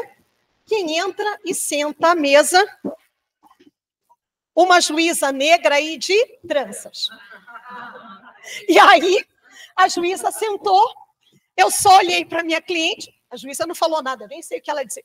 Aí, quem dizia que não tinha acordo, falou assim, temos acordo? E aí, resolveu-se o problema. Então, veja, por que é importante a gente falar sobre diversidade e inclusão com propósito? Porque não tem mais como nós fugirmos. Nós estamos aqui nesse auditório e se nós olharmos para o lado, nós somos todos gêmeos, uniformes? Não, nós somos diversos. E a diversidade está presente não só na natureza, mas está presente entre nós e está presente naquele lugar onde nós vivemos a maior parte da nossa vida, a maior parte dos nossos dias, que é o nosso ambiente de trabalho. E se eu fosse traduzir para vocês, de uma forma bem simplista, o que é diversidade, inclusão, e uma outra coisa, um outro componente que é muito importante quando a gente fala de integridade e de diversidade e inclusão com propósito, eu colocaria um outro ingrediente que é pertencimento. Diversidade, uma vez me disseram de uma maneira muito simplista, é chamar você para dançar. É te convidar para o baile, não é? Diversidade é te convidar para o baile. Inclusão é te chamar para dançar. E pertencimento é fazer com que você também participe da escolha da playlist, sendo muito Spotify. Então, basicamente, é isso. Você participa porque você é diverso, você inclui as pessoas diversas, mas, ao mesmo tempo, o grande desafio é tornar aquele espaço em que as pessoas são diversas e que estão incluídas um espaço de pertencimento. Porque, senão, em vez de diversidade e inclusão, vira perversidade e exclusão. Às vezes, as pessoas fazem um grande esforço, mas aquele ambiente aparentemente diverso é um ambiente em que as perversidades e as violências, elas se multiplicam e impactam os chamados corpos diversos, que na realidade foram incluídos, mas que aquele grande público que são os colegas de trabalho das pessoas que são diversas, que estão em diversos campos dos aspectos múltiplos da diversidade, não foram preparados para receber ou para conviver com aquela diversidade. Querem um outro exemplo? Olha só. Sexta-feira, toda pessoa que bate tambor, que é de religião de matriz africana, sabe que sexta-feira a pessoa vai de branco e vai com as suas guias no pescoço. E aí, também lá, né? Nossa, lá, gente, olha, é farto. Como é farto? A gente pensa assim, puxa vida, né? Vou para um lugar trabalhar aqui, acho que não vou ter nem trabalho. O que mais a gente tem? Chega lá, a pessoa com as guias no pescoço e a chefia da pessoa entendeu que não vai andar de guia. Falou, não, mas por que eu não posso? Não pode, porque isso aqui é do diabo, não sei o que. Foi, aí entrou em luta corporal com a pessoa, puxou as guias da pessoa e as contas caíram no chão, foi aquela coisa, e aí vem para nós, para a gente tentar resolver e equacionar o problema. Vai ter processo? Vai. Porque quem faz uma coisa dessa, além, não é só intolerância religiosa, é racismo religioso. Isso é crime equiparável ao racismo, não é? Racismo, injúria racial, não é? Intolerância religiosa são condutas delitivas, criminosas, equiparadas ao racismo. E aí, o que faz com aquele chefe? Não tem nem o que dizer. Justa causa para a pessoa. Por quê? Existe o código de conduta na empresa que a pessoa conheceu e fez isso, né? Então, como é que a pessoa se sentiu com autoridade de, além de proibir, avançar na outra para arrancar um objeto que para ela é sagrado, pode não ser para o outro, mas a linha do respeito, olha, foi ultrapassada há 500 anos aí. E o que acontece? Daí a importância do chamado compliance antidiscriminatório. Por quê? O que o compliance antidiscriminatório ele vai fazer? Ele vai criar ferramentas para prevenir, para capacitar, para sensibilizar, para chegar, às vezes, ao coração dessas pessoas que ainda, ou por serem sem noção, ou por realmente não quererem entender que essas transformações são necessárias e que é possível e é extremamente necessário conviver com a diversidade, que é preciso que existam determinados parâmetros. É preciso haver aquele limite do respeito que o Tiago mencionou de maneira tão didática na sua exposição. E aí, qual é o ponto de partida? Aí eu trouxe aqui como exemplo a UFABC, não é? A FMAC, não é isso? FUABC, então tá certo. Que ela existe para entregar saúde de excelência e gestão eficiente à sociedade, fundamentada em valores que orientam cada decisão e cada ação que tomamos. Qual é a pergunta essencial? Como a diversidade, inclusão e integridade fortalecem a nossa capacidade de entregar cuidado de qualidade e gestão responsável à comunidade. Então, primeiro, o que é ética? A gente precisa fazer o correto em todas as circunstâncias. Podia levantar um pouquinho, né? Guiando as escolhas com parâmetros, não é? O cuidado, onde se coloca o paciente no centro, respeitando a sua dignidade, individualidade em cada etapa, em cada momento. E a excelência, onde se busca constantemente a melhoria contínua nos processos e pessoas e resultados para a sociedade. Então, basicamente, seria isso. Eu trouxe aqui o exemplo de vocês conhecendo um pouco desse maravilhoso trabalho que vocês vêm realizando, né? Então, o que acontece? Esses exemplos, assim, um pouco, que na realidade são casos reais, não são coisas que eu trago aqui apenas para ilustrar, são parâmetros, são exemplos que são totalmente enquadráveis no papel da integridade na geração de valor, no compliance antidiscriminatório. O quanto é importante para uma organização viver e conviver com a diversidade. Por quê? A diversidade, ela enriquece. Porque você tem multitalentos, você tem pessoas diferentes que podem, a partir das suas diferentes experiências de vida, a partir das suas diferentes perspectivas, agregarem experiências e talentos diferentes daquele que a gente vive. E isso enriquece, potencializa. Se formos pensar da perspectiva da lucratividade, também é muito importante. E pensando, por exemplo, população negra, 56% de acordo com dados do IBGE. Portanto, a maioria da população brasileira. O quanto, anualmente, de acordo com dados da economia, a população negra gasta? Mais de 1 trilhão ano.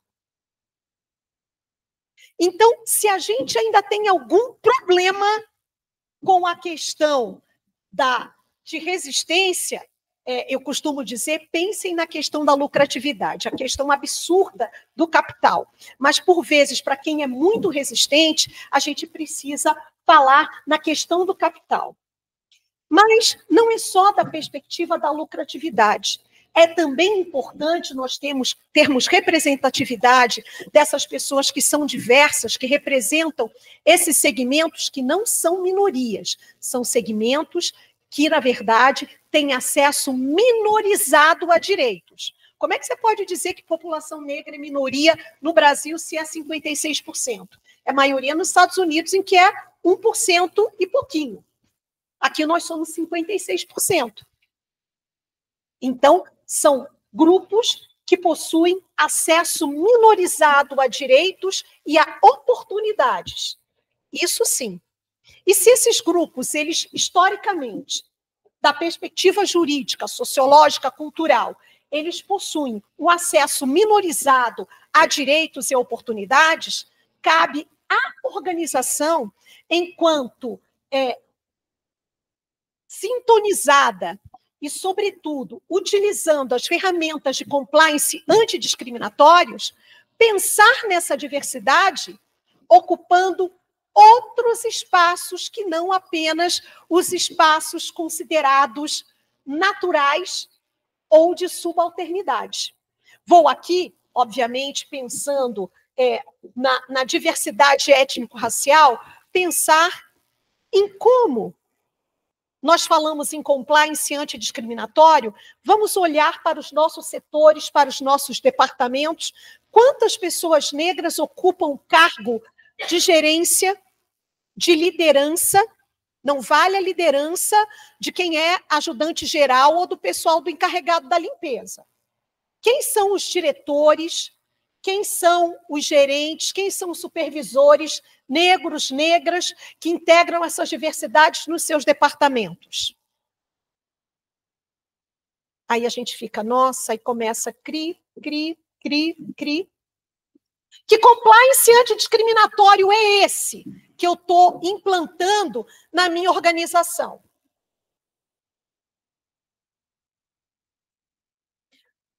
E aí nós precisamos pensar em propósito. Propósito não é o porquê, é o para quê. E aí nós vamos voltar ao início. Para que ferramentas de compliance antidiscriminatório? Para que nós falamos em diversidade e inclusão com propósito? Porque é preciso que as mudanças, ou melhor, as transformações, elas possam espelhar, elas possam refletir os dados estatísticos que a sociedade traz.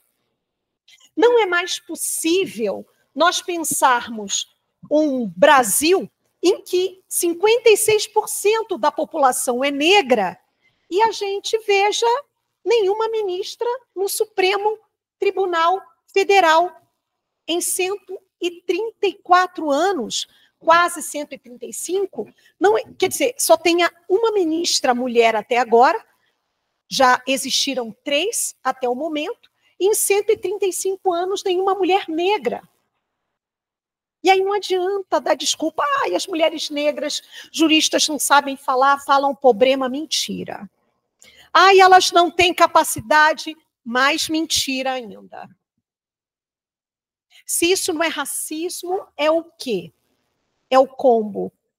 É o combinado do machismo e do racismo. Isso não acontece só no Supremo Tribunal Federal, acontece em outros espaços. E quando nós fazemos a combinação do sexismo com o machismo, ou seja, temos aquela figura que é a da mulher negra que é a impensável, a improvável, a impossível de ocupar espaços de liderança, aí sim a gente tem a combinação concreta e completa da perversidade e da exclusão. E dessa forma, nós precisamos repensar esse processo. Porque quando nós pensamos em compliance antidiscriminatório, está tudo muito bem, até a gente ter o homem negro ocupando o espaço. Agora, quando é a mulher negra, aí não dá, tem que esperar mais um pouco. E aí, quando nós vamos ver estatisticamente os dados relativos à ascensão funcional de mulheres negras, que chegam até a esperar 15 anos por uma promoção em relação a 7 ou 5, quando se pensa numa mulher branca, ou 7 ou 8, quando se pensa num homem negro, e 15, quando se pensa lá no homem branco. E a situação é complexa. Muito complexa, né? E aí, o que é a diversidade e inclusão de verdade? É a mistura rica de talentos, experiências, origens, perspectivas e identidades que compõem a nossa equipe.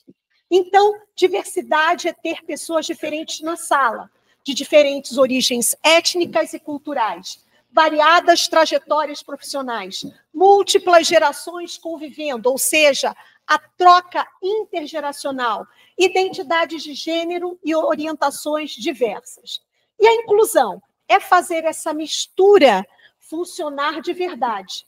Inclusão é garantir que todas as vozes sejam ouvidas, valorizadas e tenham poder de influência nas decisões. Lembra de... Vamos participar da seleção da playlist? É isso aqui. É ter segurança psicológica para ser autêntico, equidade nas oportunidades de crescimento, que eu estava falando agora há pouco, valorização ativa de diferentes perspectivas e um ambiente livre de discriminação e assédio. É o que nós falávamos sobre pertencimento. E a fronteira que importa. Não se trata apenas de números ou cotas. Trata-se de criar um ambiente onde cada pessoa tem segurança e condições para ser quem é e contribuir com o seu melhor. É transformar diferença em vantagem competitiva. Da obrigação moral à vantagem estratégica. Então, nós temos aqui um business case. Que absurdo. Agora a pessoa está fazendo o curso de conselho de administração, fala assim difícil. Um caso, né, de diversidade e inclusão. Então, existem organizações que vão investir genuinamente em diversidade e inclusão, não apenas fazem o certo. E as que constroem vantagens competitivas, mensuráveis e sustentáveis. Então, a gente precisa pensar em inovação ampliada, onde existirão equipes diversas que vão gerar 19% a mais de receita de inovação, segundo a Boston Consulting Group. Decisões superiores, onde times inclusivos tornam decisões melhores até 7% das vezes, conforme a Harvard Business Review. Atração de talentos, onde 67% dos candidatos consideram a diversidade um fator crítico na escolha do empregador, e retenção elevada. Então, os ambientes inclusivos, eles vão reduzir aquela coisa daquela, né, aquela seletividade, aquela coisa de pessoas que não param, toda hora trocando equipe, né? Tem uma equipe, aí não dá certo, eu vou trocando, vou mandando embora. Então, a retenção elevada, esses ambientes inclusivos, eles vão reduzir aquela coisa da demissão cíclica no ambiente do trabalho até em 50%, economizando recursos e mantendo conhecimento. Então, as empresas no quartil superior em diversidade têm 35% mais chances de ter retornos financeiros acima da média no seu setor, de acordo aqui com a McKinsey & Company, também citada pelo Tiago lá na frente. Então, o valor na ponta, a diversidade e inclusão no cuidado e gestão à saúde. Como a diversidade e inclusão geram valor direto aqui na FUABC. Então, no contexto da saúde e da gestão pública, a diversidade e inclusão ela não é apenas uma política institucional, ela é mais do que isso. É uma necessidade operacional que importa, que vai impactar diretamente a qualidade do serviço prestado à comunidade. Aí vocês vão dizer, mas como assim? Vejam só.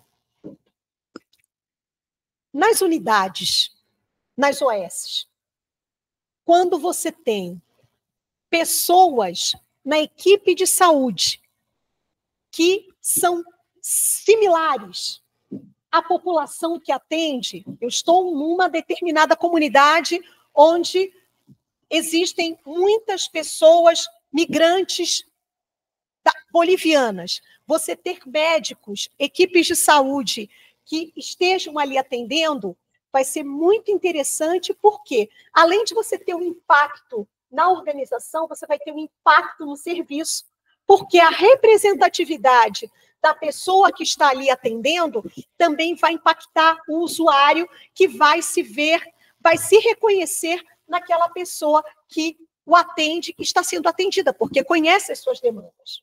A mesma coisa é muito surpreendente quando pessoas vão a UBSs ou OSs e são atendidas por médicos ou médicas negras. Chegam, inclusive, a se emocionar. Por quê? Muitas vezes existem pessoas que, durante a sua vida inteira, jamais viram, ou muito menos foram atendidas ou atendidos por um profissional médico ou médica negro ou negra.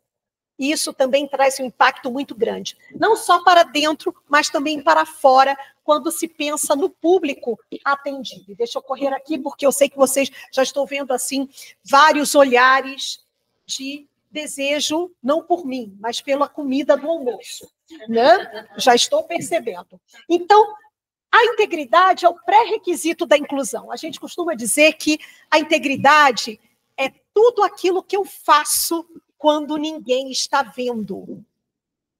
Não é só a minha ética ou a minha moral, é aquilo que eu faço quando ninguém está presente. Então, a integridade como pré-requisito da inclusão é algo indispensável e é algo inegociável também. Por quê?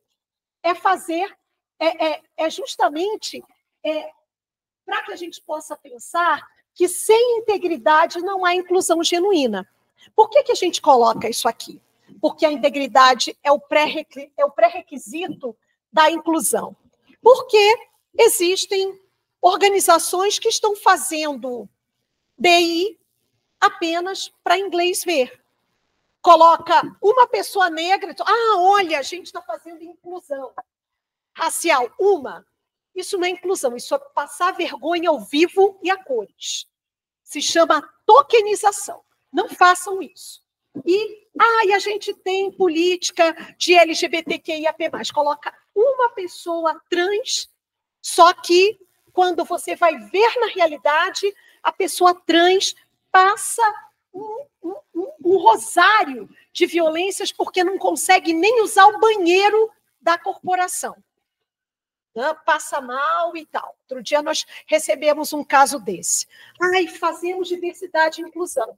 Mas aí chegou a história, a pessoa, a funcionária transexual que está aqui, ela está com um caso gravíssimo, está até internada com um problema gravíssimo de infecção urinária. Por quê?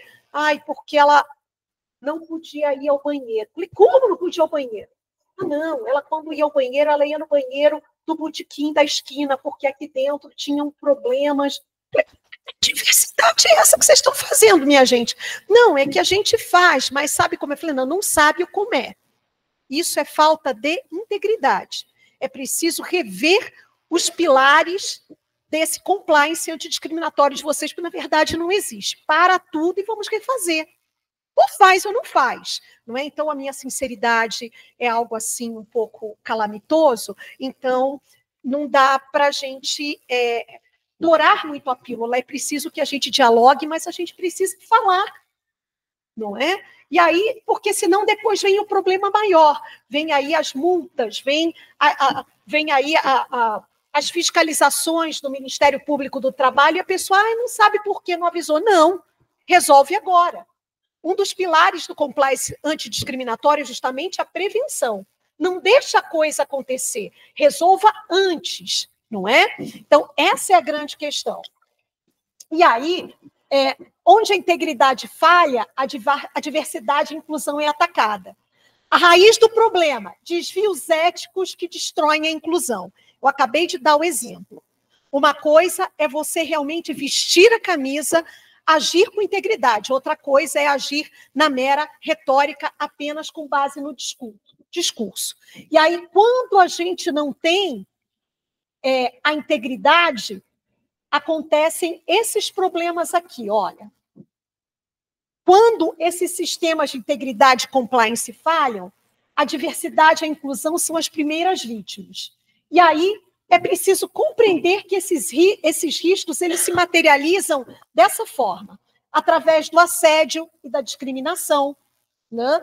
Onde existem violações diretas ao código de conduta que criam ambientes hostis, afastam talentos diversos, destroem a confiança organizacional e reputacional também, porque a reputação da organização também fica extremamente abalada. Nós temos aqui, nesse caso, o assédio moral e sexual acabam silenciando essas vozes diversas e perpetuam as chamadas desigualdades. Conflitos de interesse, decisões baseadas no favoritismo, no nepotismo, ou em vínculos pessoais que ignoram a diversidade de ideias, prejudicam a equidade e comprometem a qualidade das escolhas organizacionais. E a cultura do silêncio. Não, ninguém pode falar, porque quem fala é retaliado e é punido. E aí, nós temos aqui o efeito iceberg. Então, o assédio visível é apenas a ponta.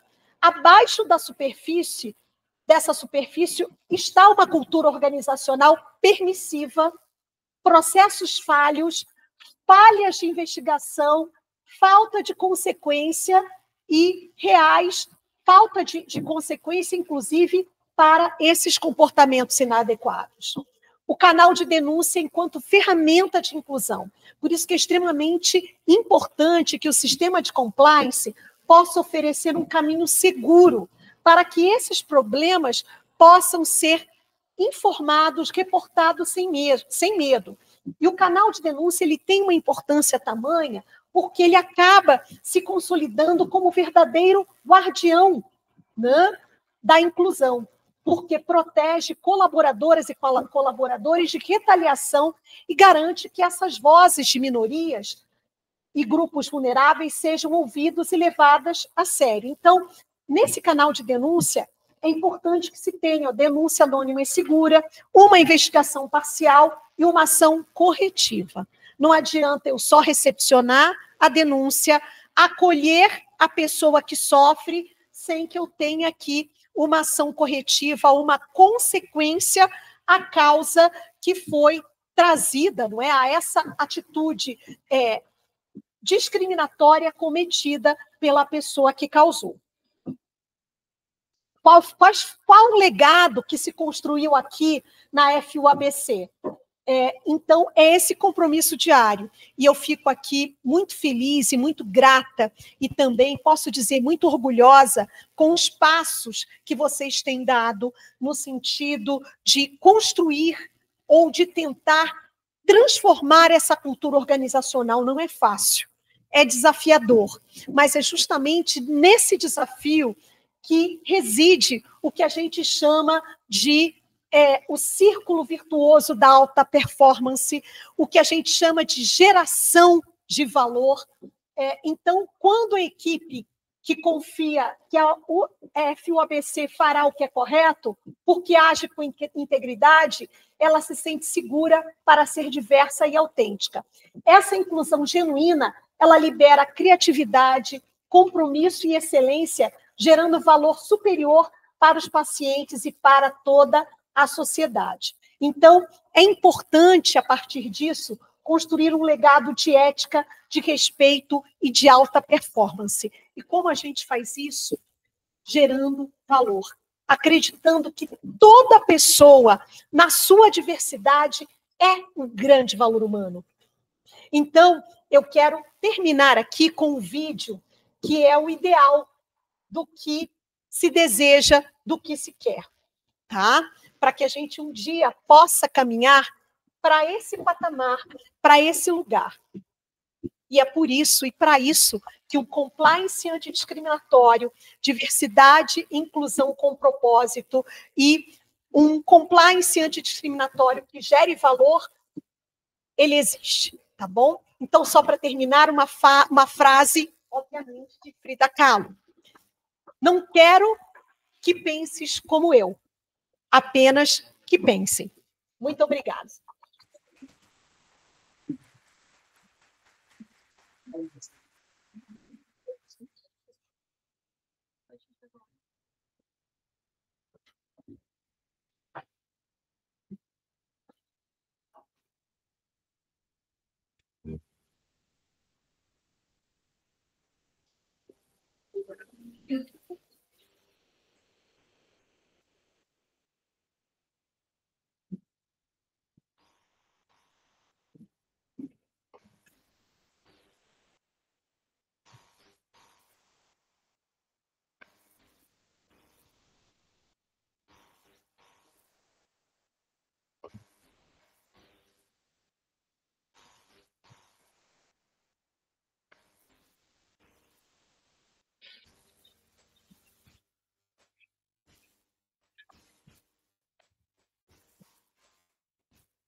Even if I try, even if I wanted to, and I can't, even if I try, even if I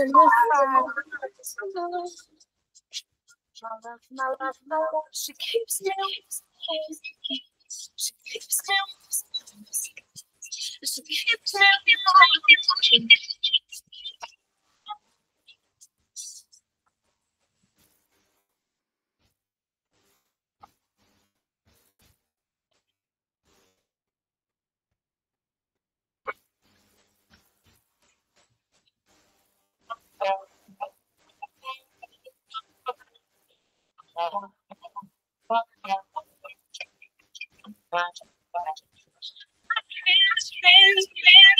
Even if I try, even if I wanted to,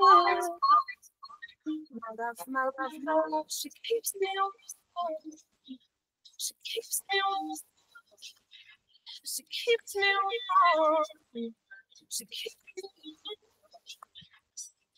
I can't change, even if I try, even if I wanted to. My love, she keeps me on, she keeps me on, she keeps me on, she keeps me on, she keeps me on, she keeps me on.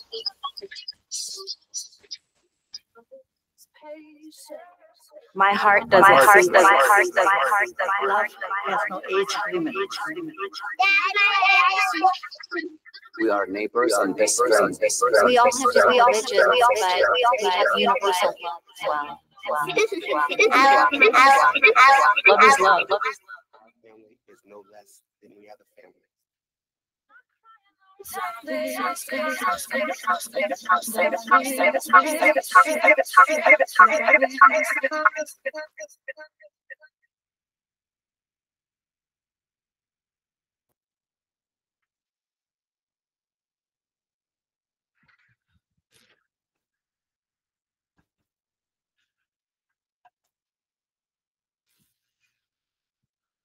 Doutora Cláudia. Doutora Cláudia, professorando? Agradecemos mais uma vez aqui, né, sua contribuição com a sua palestra, sempre muito valiosa, né, como foi da outra vez e não seria diferente dessa vez. Em um gesto de reconhecimento e gratidão, e representando todos os membros, né, que deram apoio para nós aqui também, a construção do nosso Manual de Diversidade e Inclusão, convido a colaboradora do nosso Departamento de Auditoria, Carolina Ferreira Cesar, para entregar uma placa de homenagem para a nossa palestrante e sua participação no evento.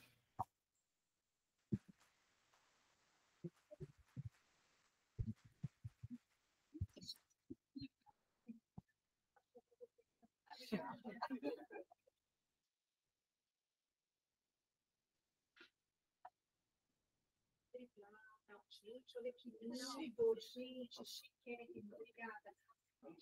Vamos, com certeza. É melhor. Tá ótimo.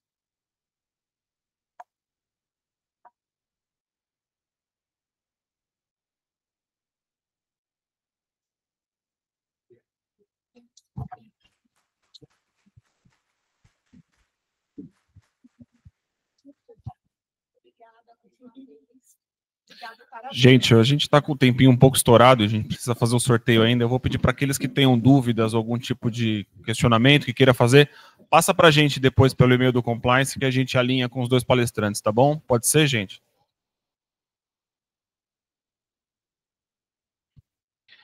Então a gente vai fazer um sorteio de um brinde para todos que estiveram aqui. Todos preencheram a lista? Ok, perfeito. Elson, você sai daqui para não dar marmelhada, Elson. Vamos lá. Você consegue ver?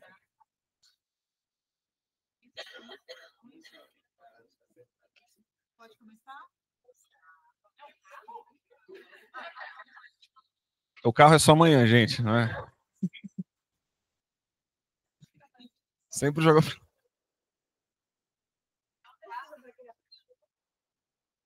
36. Vamos ver quem é o sortudo.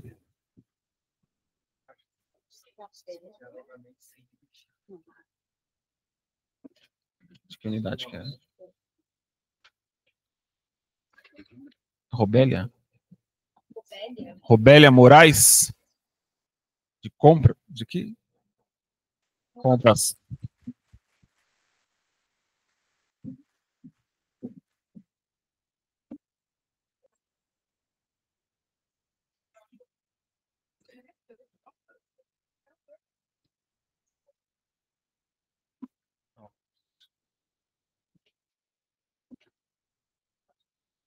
Pode mais um?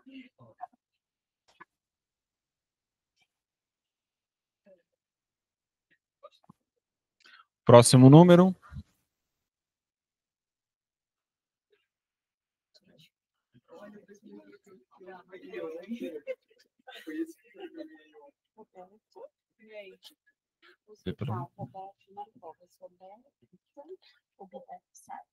Roberta Sarti, Roberto Sarti, do Hospital Mário Covas. Você? Ah, que legal.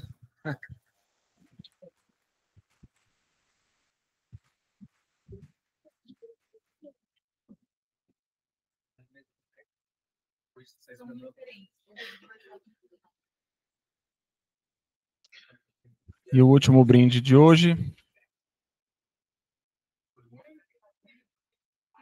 Pode?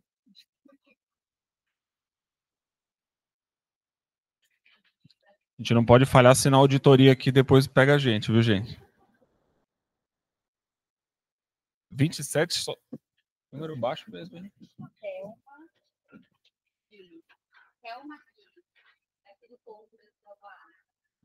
Thelma, já foi? Se não tiver, eu... Então, passamos pro próximo. Pode sortear. Pode. Pode fazer outro. Lembrando que é só os que estão presentes aqui. Justo, né? 91. Não, volta. Esse tá no 100. Mais um. Érica. Machado. Érica C., gerente da unidade São Mateus. São Mateus.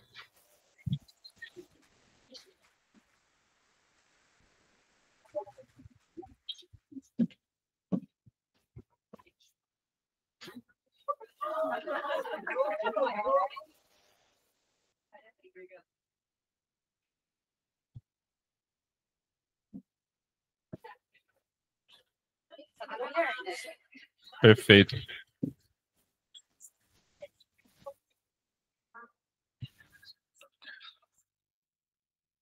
Agradecemos a presença de todos que permaneceram até o fim da nossa atividade e convidamos os senhores a retornarem novamente amanhã, a partir das 9 horas, para o terceiro e último dia da nossa programação.